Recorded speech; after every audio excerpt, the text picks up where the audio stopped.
اللہ تبارک و تعالیٰ نے قرآن مقدس میں سورہ طہ میں ارشاد فرمایا وَقُلْ رَبِّ زِدْنِي عِلْمًا، اے محبوب صلی اللہ تعالیٰ علیہ وسلم مجھ سے زیادتی علم طلب کرو، یعنی جب بھی میری بارگاہ میں دعا کرو، جب بھی میری بارگاہ میں اپنے ہاتھ مبارک دراز کرو تو مجھ سے زیادتی علم کی برکت کی دعا کیا کرو. بولے سبحان اللہ. یعنی میرے رب میرے علم میں اضافہ فرما، جتنا میرے پاس ہے اس میں اور اپنی طرف سے رحمت برکت و بڑا علم ہمارے میں اس میں اور اضافہ عطا فرما. نبی پاک صلی اللہ تعالی علیہ وسلم جو معلم کائنات ہیں، جو اللہ تبارک و تعالی کے بعد اس کائنات میں سب سے بڑے عالم ہیں، اللہ تبارک و تعالی انہیں بھی علم کی زیادتی یعنی اور زیادہ علم طلب کی دعا کرنے کا طریقہ بتا رہا ہے. پھر ہم انسان ان کے امتی گنہگار سر سے لے کر پاؤں تک گناہوں میں ڈوبے ہوئے بھرے ہوئے، ہمیں کتنا زیادہ علم حاصل کرنے کی دعا کرنی چاہیے، ہمیں کتنی زیادتی علم کی طلب کی دعا کرنی چاہیے. اگر اللہ کے رسول صلی اللہ تعالی علیہ وسلم اس دنیا کے اندر مبعوث نہ ہوتے تو یہ طریقہ ہمیں کون بتاتا؟ یہ آیت مبارکہ کہاں سے ہمیں ملتی؟ اور ہمیں بھی اللہ کی بارگاہ سے زیادہ علم حاصل کرنے کی یا طلب کرنے کی دعا کا طریقہ کہاں سے ملتا؟ اللہ تبارک و تعالیٰ نے اپنے پیارے محبوب صلی اللہ تعالی علیہ وسلم کو دنیا میں بھیجا، اور باعث ذریعہ بھیجنے کا یہ تھا کہ یہ دنیا گمراہیت سے نکل کر، اندھیروں سے نکل کر من الظلمات الی النور کی طرف کے لوگ پلٹ کر کے آ جائیں. آپ لوگ طالب علم ہیں، آپ اپنے اپنے علاقوں سے اپنے اپنے گاؤں سے نکل کر کے اس ادارے کے اندر نہ تو آپ کا مقصد یہ ہے کہ ہم وہاں جا کر مزدوری کریں گے، نہ تو آپ کا مقصد یہ ہے کہ وہاں جا کر ہم کوئی بزنس کریں گے، نہ تو آپ کا یہ مقصد ہے کہ ہم وہاں جا کر انجوائے کریں گے، گھومیں گے پھریں گے. لیکن ایک پڑھنے والے طالب علم کا مقصد واحد یہ ہوتا ہے کہ میں علم دین حاصل کروں. بولے سبحان اللہ. اور جب کوئی طالب علم، نبی پاک صلی اللہ تعالی علیہ وسلم ارشاد فرماتے ہیں کہ جب کوئی علم کی طلب کے لیے اپنے گھر سے نکلتا ہے وہ جب تک گھر میں واپس نہ لوٹے وہ اللہ کی راہ میں رہتا ہے. بولے سبحان اللہ. وہ اللہ کی راہ میں رہتا ہے اور اس کی حفاظت کی ذمہ داری خالق کے کائنات کی ہوتی ہے. بولے سبحان اللہ. اس کی حفاظت کی ذمہ داری خالق کے کائنات کی ہوتی ہے. اور پھر فرمایا اگر وہ اس علم کی طلب کے لیے راستے میں تھا، شہید ہو گیا، انتقال کر گیا، اللہ تبارک و تعالیٰ اسے شہید کی موت کا درجہ عطا فرما دیتا ہے. آپ اپنا مقام کم نہ کریں، آپ یہ نہ سمجھیں کہ آپ کم ہیں. آپ کے یہ ٹوٹے پھوٹے کپڑے، یہ ٹوٹی ٹوپی دیکھ کر نہ جانے آپ لوگوں کے کئی لوگوں کے دلوں میں کیا کیا خیالات آتے ہوں گے، اور کچھ یہ سوچ رہے ہوں گے ہو سکتا ہے گھر میں کھانے کے لیے نہ ہو اس لیے مدرسے میں ڈال دیا. ارے آپ کا مقام تو وہ ہے کہ پیغمبر اعظم صلی اللہ علیہ وسلم ارشاد فرماتے ہیں کہ جب کوئی طالب علم چلتا ہے اللہ تبارک و تعالی جبرائیل امین اور فرشتوں کو حکم دیتا ہے اس میرے مہمان کے قدموں کے نیچے اپنے نورانی پروں کو بچھاؤ.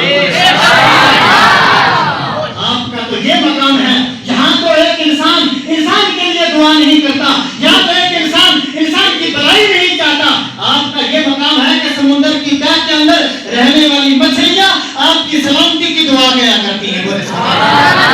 یہ مقام ایک طالب علم کا ہے، یہ مقام ایک علم حاصل کرنے والے کا ہے. اور یاد رکھیں انسان کتنا بھی پڑھ لے، کتنا بھی علم حاصل کر لے، لیکن وہ علم کی انتہا تک نہیں پہنچ سکتا، وہ علم کے آخری حد تک نہیں پہنچ سکتا. لیکن انسان کی کوشش جاری رکھنی چاہیے، کوشش جاری رہنی چاہیے. تبھی تو رب نے فرمایا نا محبوب تم مجھ سے ہمیشہ بتاؤ اللہ کے بعد کائنات میں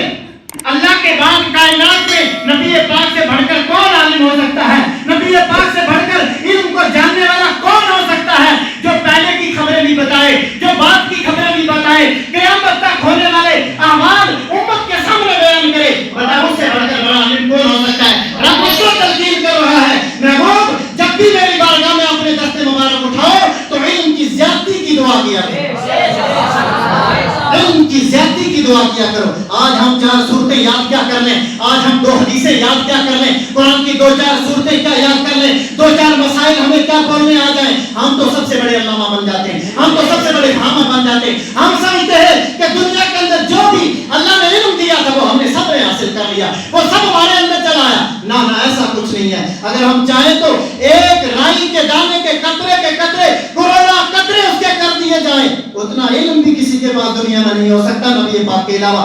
اللہ تعالیٰ کے علم کی کوئی حد نہیں, اور حاصل کرنے والے کی کوشش کی بھی کوئی حد نہ ہو سکتی.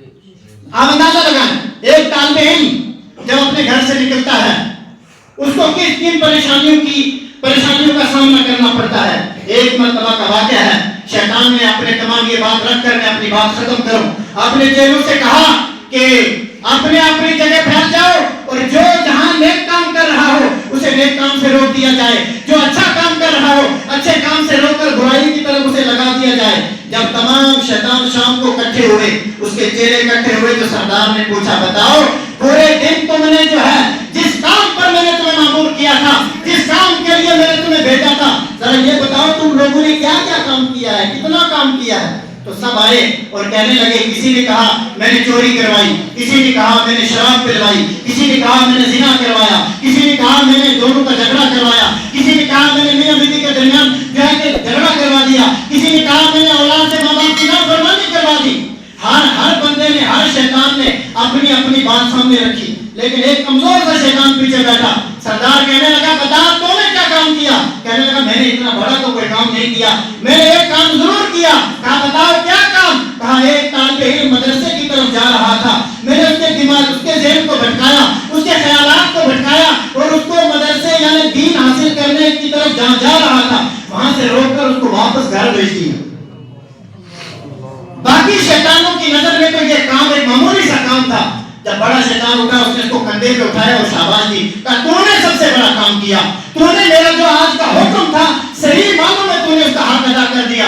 باقی والے کہنے لگے اتنا بڑا کام تو نہیں کیا, ہم نے تو چوری کروائی, ڈکیتی کروائی, فتنے فساد کروائے, خون ریزیاں کروائی, یہاں تک کہ ماں باپ کی نافرمانیاں کروا دی میں نے.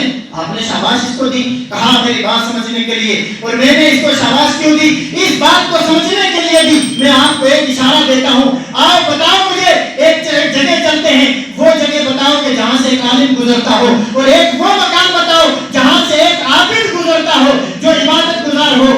چلے گئے. شیطان نے کہا فلاں ایک مسجد ہے, وہاں پر ایک عابد جو ہے صبح تہجد پڑھنے کے لیے مسجد جاتے ہیں, چلو میں آپ سے ان کی ملاقات کرواتا ہوں. جب شیطان ان اپنے چیلوں کے ساتھ آیا تو دیکھا کہ وہ عابد تہجد کے ٹائم مسجد کی طرف جا رہا ہے. ایک چھوٹی سی شیشی ہاتھ میں لی ہوئی, چھوٹی سی ایک شیشی ہاتھ میں لی ہوئی, سامنے آیا, سلام کی, کرنے کے بعد کہنے لگا حضرت آپ سے ایک سوال کرنا تھا مجھے. کہنے لگا آگے ساتھ کہنے لگے جلدی کریں میری تہجد کا وقت ہو رہا ہے. کہا مختصر وقت بھی لوں گا, سوال مختصر ہے. کہا کیا. کہا جو یہ چھوٹی سی شیشی میرے ہاتھ میں ہے, بتائیں کیا اللہ تعالیٰ اس زمین و آسمان کو اس شیشی کے اندر بند کر سکتا ہے؟ کس نے یہ سوال کیا؟ شیطان نے. کس سے کیا؟ عابد سے کیا. عابد تھا, عالم نہیں تھا. کہا کیا اللہ تعالیٰ اس زمین آسمان کو اس شیشی میں بند کر سکتا ہے؟ عابد تھا, جلال میں ہے, کہنے لگا پاگل ہو گیا, اتنی بڑی زمین, اتنا بڑا آسمان اس چھوٹی سی شیشی میں کیسے آ سکتا ہے؟ شیطان کہنے لگا آپ نماز پڑھنے جا سکتے ہیں, میرا کام ہو گیا, آپ نکلیں. کہا دوسرے دن مجھے وہ راستہ بتاؤ جہاں سے ایک عالم گزرتا ہو اور میں اس سے یہ سوال کروں. دوسرے دن جب عالم کے پاس گیا, سلام کرنے کے بعد وہی سوال دہرایا. کہا کیا اللہ تعالیٰ یہ قدرت رکھتا ہے کہ اس پوری زمین و آسمان کو اس شیشی کے اندر بند کر دے؟ عالم نے جملہ سنتے ہی کہا مجھے تو کوئی انسان نہیں, مجھے شیطان لگتا ہے. کیا کہا؟